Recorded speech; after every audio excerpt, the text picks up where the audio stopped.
So last night on Instagram, AOC put together a live stream that was fantastic. It was a righteous rant against the Republican Party and their actions over the last week, including at the Capitol, but also throughout the past years and decades and more, and how they've enabled a system that is anti-democratic. And when they lose even in that system, they will literally attack the very, very limited democracy the United States has. Now, I want to bring you this first clip here because it shows that this was far more serious than even the media is letting on, and that what you're seeing is somebody here who knew they might have lost their life that day.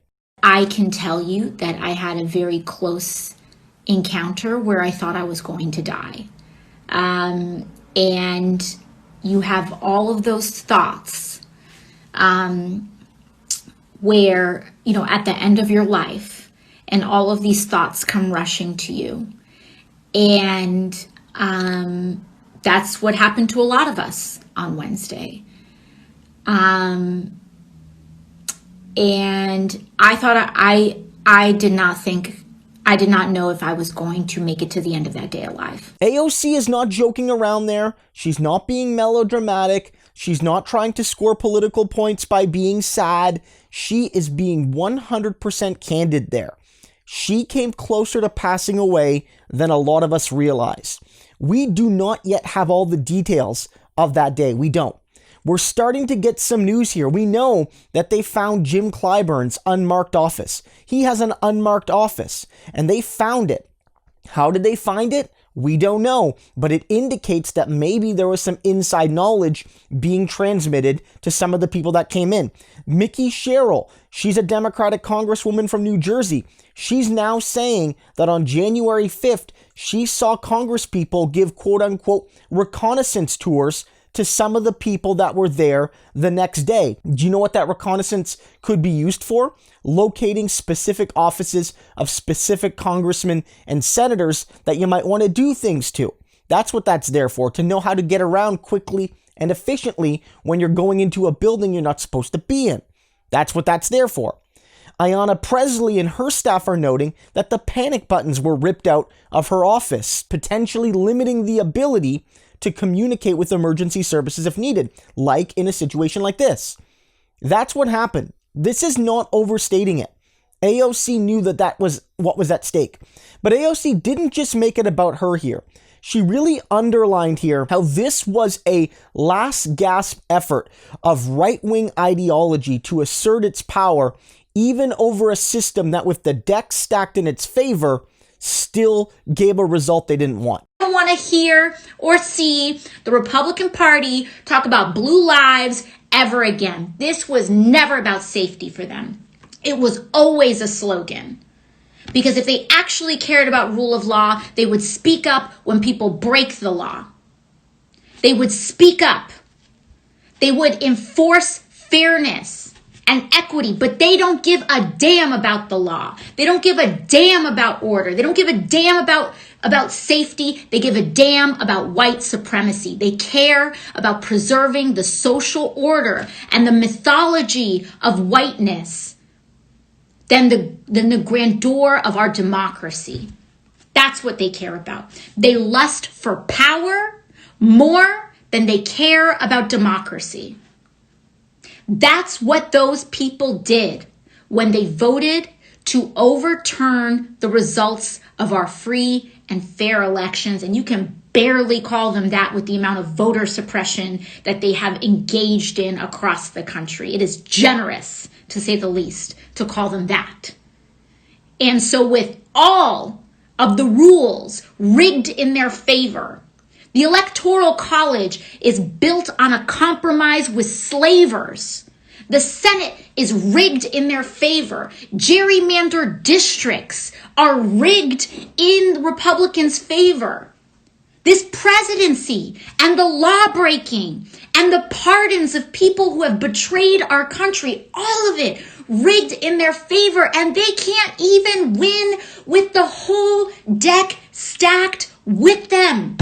They can't even win with the deck stacked in their favor. And so what they are willing to do is set a match and light our entire democracy on fire so that they can uphold the social order of white supremacy. That's what this is about. Straight up.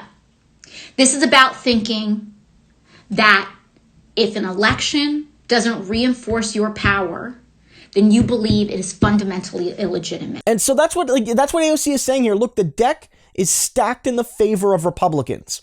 The electoral colleges, the Senate is, through gerrymandering and other factors, the House is. And when they lose, because they still lost here. They lost all three branches, despite two of the three being fundamentally stacked in their favor and the third being, politically stacked in their favor.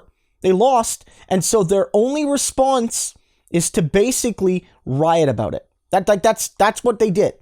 They didn't think to themselves, how do we change our ideology? They didn't think to themselves, how do we appeal to groups that don't currently vote for us very much? They didn't think that.